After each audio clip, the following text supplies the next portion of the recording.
You saying, why won't they just do it, is the problem in and of itself.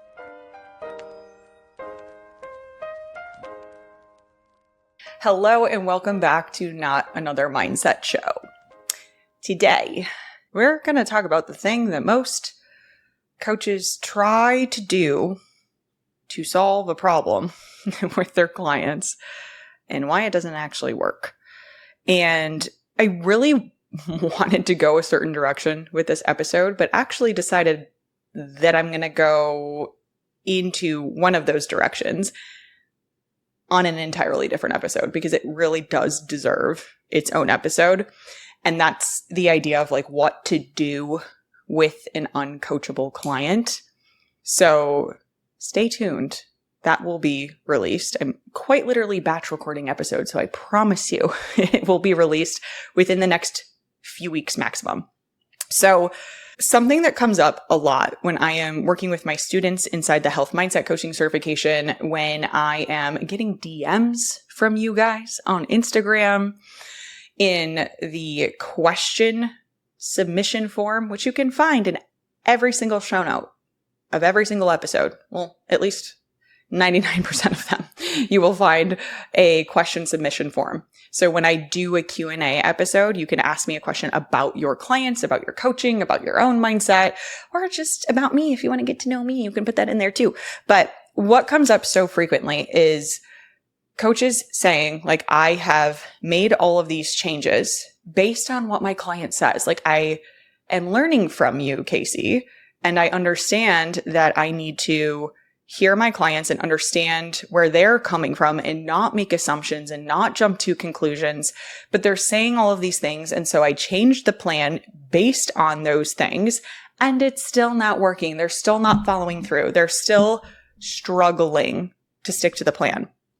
So the reality is changing the plan isn't going to help your clients actually follow through. Sometimes, not making like a blanket statement here. Sometimes that can help because it might just be that they do need a little bit more flexibility or things to be structured a different way. Maybe they need a 3-day training split instead of a 5-day training split. And now suddenly things are so much easier. That can actually for sure be true. But if you have a client who will not follow through no matter what you do, no matter what changes you make to the plan, and you're starting to think, maybe it's just the client, maybe they're just not coachable, maybe they're just not ready. Again, I am doing an entire episode on how to work with uncoachable clients.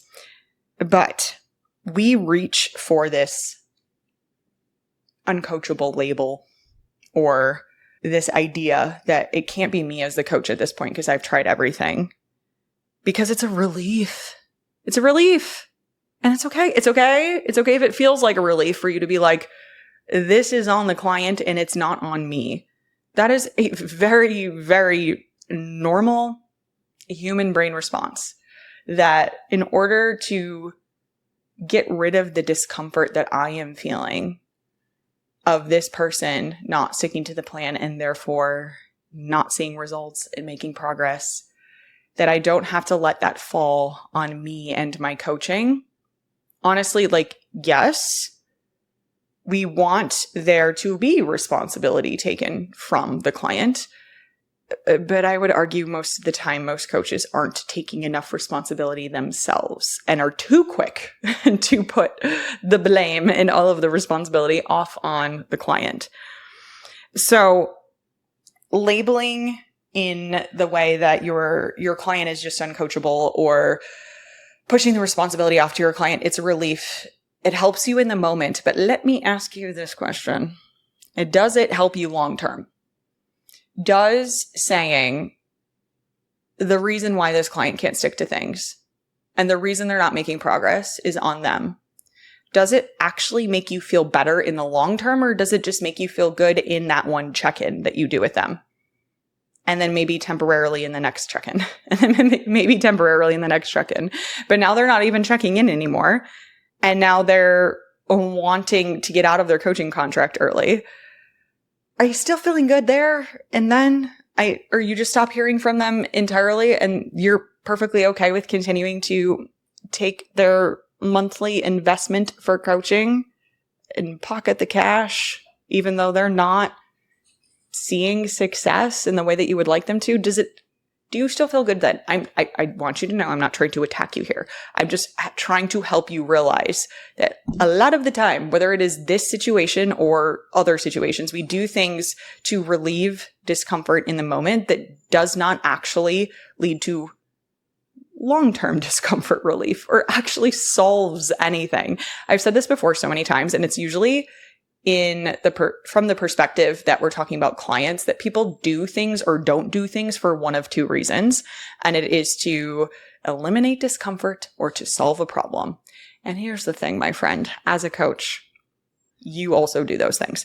So in this case, it feels a little bit like I'm labeling this client as uncoachable, or I'm assuming that at this point, the responsibility is on them simply because it gives you discomfort relief. And or it's solving the problem of this person's not making progress. So the problem resolution, in quotes here, is that it's just on them. So that kind of solves the problem. It doesn't really solve the problem, but it feels like it kind of solves the problem in the moment. Okay. I'm done. I'm done giving you shit. Okay. And I need you to know that that's not the point here. It's just to make you realize that there might be other things going on. And as much as we are getting into our client's mindset, we also need to be paying attention to our own.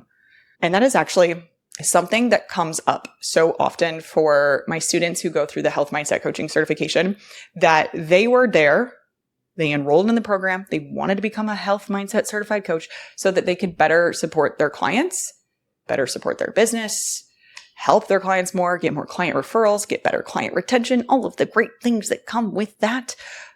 And then they say, I didn't realize how much this was going to help me with my own mindset or my other relationships in my life, because all of this stuff applies to you too. So when we just assume that the client has to take responsibility at this point because you've exhausted all of your own resources, you're kind of just like quietly blaming the client's character. And that's where it really does go wrong, because you're assuming that this person is the way that they are. And now we're talking about your mindset about them, and maybe even your mindset about their mindset. But you're leading the charge. You're the role model here. You're the coach. So how you coach, how you think, your beliefs, your mindset is going to impact what happens to your client. And that is something that you should not take lightly, okay? Don't take it lightly. Okay, so instead of just maybe immediately labeling, because I'm going to go ahead and guess, if you're sitting here listening to me and you're consuming my content, some of you are my students. Hi, hello, I love you. And you've learned from me before. You've listened to how many episodes at this point? You're here because you are one of those good coaches out there. You are, and there's not many of us at this point. And in fact, I do fear, maybe this is my own fixed mindset, but I do fear that it's getting worse, that there are more and more coaches who are getting so frustrated and giving up. And also just with the state of what it's like to try to sign a client, especially if you're an online coach, it ain't as easy as it was in like 2021. Okay. So there's just like a lot of pressure and there's a lot of things going on. And it's, what I would hate is that between the pressure of where the industry is at and then frustration with your clients, that you're like, I am really actually falling out of love with coaching. And I don't know if this is even something that I want to do anymore. And it's probably like, a culmination of all of these different variables at play. But again, if you're here, you don't want to give up on those clients. The ones that are struggling to stick to the plan. You've tried a bunch of things. You don't want to just say, okay, well, that's your own problem. I did everything that I can and just move on. That's not why you're here. You're not listening to this episode. You literally would not be here if you were that type of person. But what you might do instead, you may not give up, but you may just perpetually try to change the plan. a smaller goal, a different schedule, simpler steps, and then you change it again and again and again and again. Plan tweaking feels like you are coaching the problem. It really does. And sometimes it does help. Sometimes it is the answer. Making adjustments can work. Said this before. But the signal that you need to pay attention to, and if you're doing something else, come back to me for this one, okay? Pay attention to what I'm about to say. If you've adjusted the plan, you've done this already, and the same stalling pattern continues to show up as you continue to adjust it. Like, this has happened now. Many adjustments, continued plan stalling.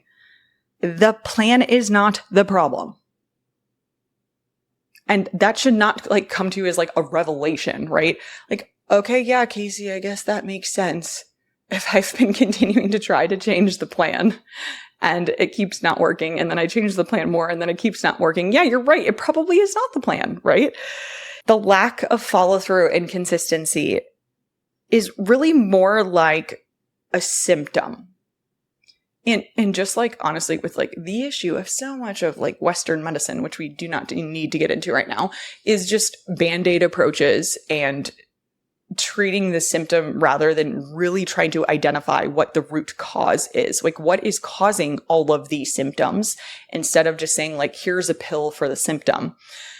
That's kind of like what we're doing when we're just perpetually changing the plan. You're treating the symptom, but you're not actually getting to the underlying root cause. So like, for example, when you do change the plan and that works for a little bit, but then it stops working again, this is also a very clear indication that it was like a Band-Aid. The Band-Aids are eventually going to fall off and still reveal the underlying problem. But maybe not reveal it, just let you know that there's still a problem. The Band-Aid was not enough. So by changing the plan, you're basically just treating the symptom, not the underlying cause.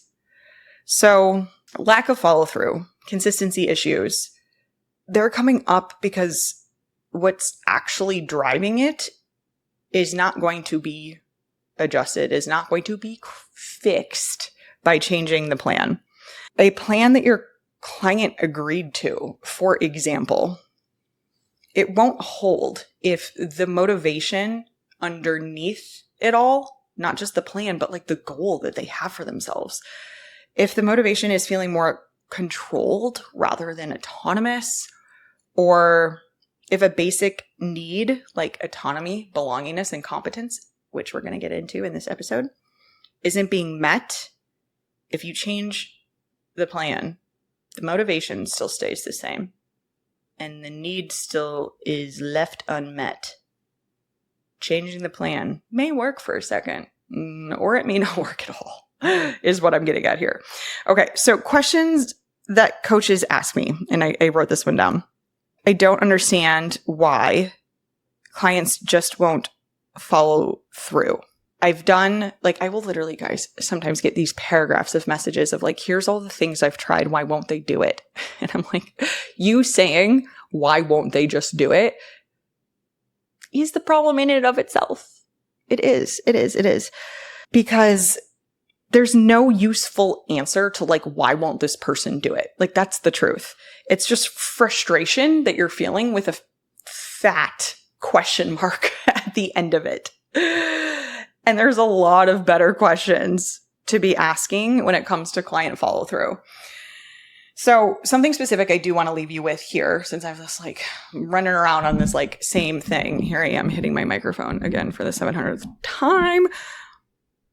Instead of asking, why is this person not doing what they're supposed to be doing? Why is this person not following through? Ask yourself, what need is not being met? This is an entirely different question, and it is a much better question. So when I say need, I'm referring to basic psychological needs that we have as humans. This comes from one of the longest standing theories in behavior change research, from self-determination theory. I talk about them as the ABCs.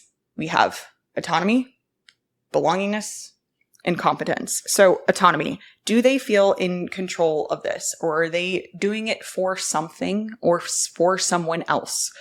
Or are you maybe accidentally removing their autonomy by just telling them what to do and making them think that you know better than they know about what's going to work for them? Which, yes, I know they hired you to learn these things and to get these things from you, but it still can be not autonomy supportive, which, again, this is going to go into that future episode that I was talking about. So see you in a few weeks on that.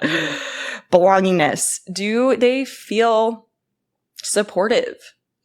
Do they feel like your coaching is supportive? Do they feel supported in their life? Or do they feel alone? Because that is a big reason why someone might not follow through. If they don't feel like they belong at the gym, if they don't feel like they belong amongst your client community, that they are like, I'm not fit enough yet. I don't feel this way yet. I'm not as excited about these things yet. Or in their social circle, that everyone else is doing the exact opposite of these changes that they want to make in their life. They don't feel like they belong there either. That's going to play a big role in follow through. Or competence, man. Yeah. They don't actually think that they can do this. They don't actually think that they can change. They don't actually think that they can develop the skill set to make this a long-term thing. Then what's the point?